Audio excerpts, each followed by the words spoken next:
Okay, thank you very much. My name is Stephanie Rankin-Turner. I'm a postdoctoral fellow at Johns Hopkins University. And today I'm going to talk a little bit about the importance of human breath to mosquitoes.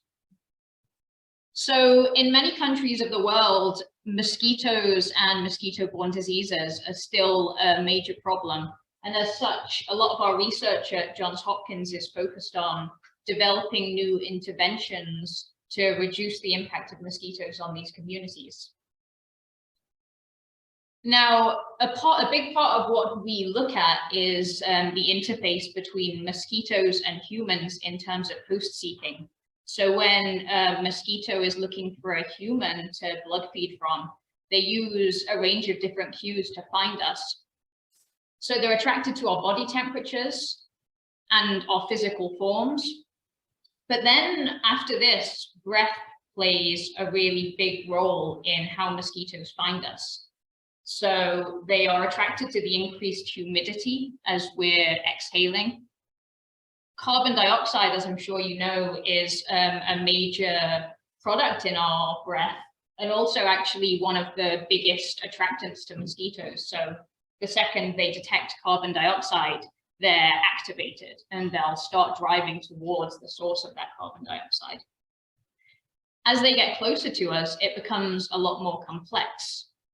We are all constantly emitting this very complicated blend of volatile chemicals, and many of these are coming from our exhaled breath. And it's this aspect of mosquito host-seeking that forms the basis of a lot of the research I do. So as we're all sitting here now, we're breathing, we're sweating, we're all emitting this kind of bouquet of chemicals. And this is actually made up of hundreds of different compounds. And many of these are in our breath, but also through our skin. And this is a mix of metabolites formed by our bodies just from their everyday operation. Some are coming from microbes that are living in our bodies, so on our skin, inside our mouths, and many are from just your day-to-day lives, the foods that you eat, the drugs you take, the state of your body in terms of disease. So you can imagine that all of us have very different lives and genetics and bodies, so we're all creating quite a unique blend of compounds that mosquitoes are detecting. And this is very interesting to us because we know from research, and I'm sure some of you will know anecdotally, that some people seem to get bitten by mosquitoes a lot more than others. And the main hypothesis for this is that basically we all smell differently. So we're all emitting different chemicals, and as such, some of us get bitten a lot. I don't, thankfully. But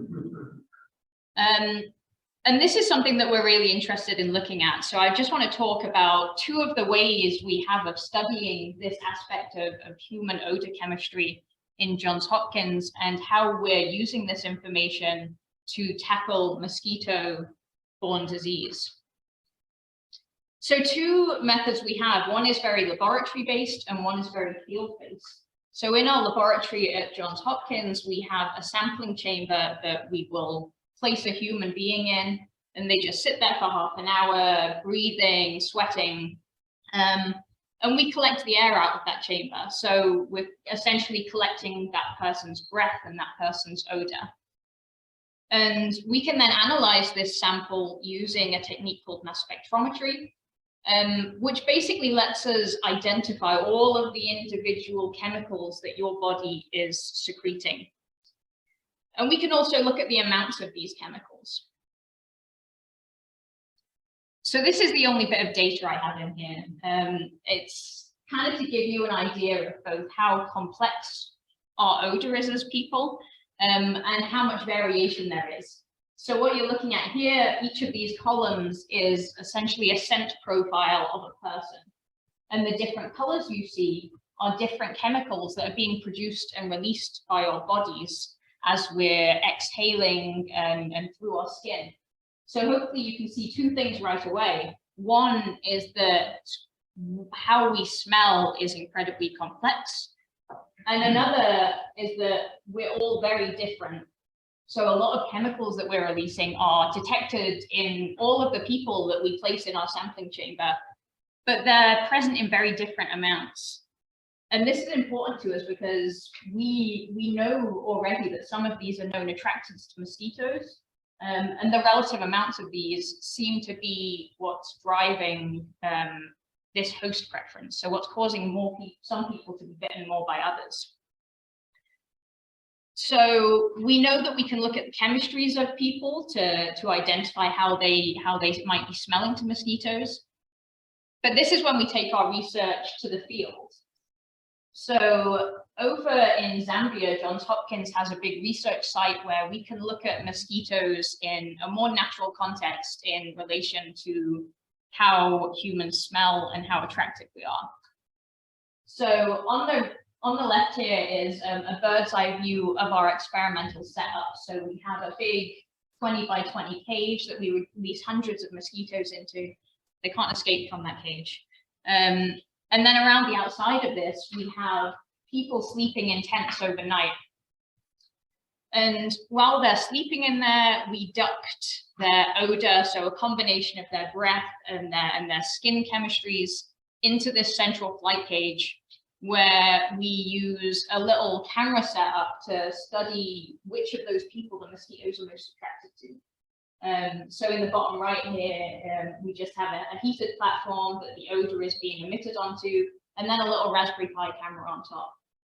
And using this method, we can effectively quantify who of our participants is most attractive.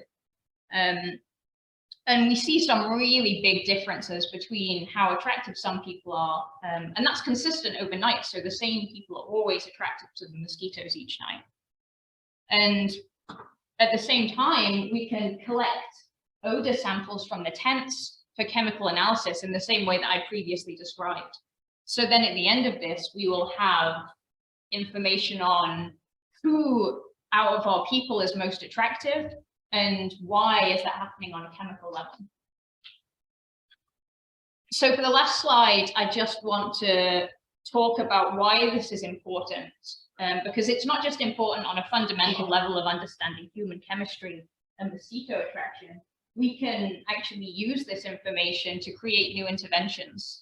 So through a combination of studying mosquito behavior and analyzing the chemistry of humans, we can ideally identify what aspects of our breath are attractive to mosquitoes, and we can then take those chemicals and incorporate them into mosquito traps. So if you imagine a world where we have a mosquito trap that smells like the most attractive human, hopefully those mosquitoes will fly to that trap instead of the people sleeping nearby. And ultimately, ideally, reduce the impact of mosquitoes on at-risk communities. Thanks.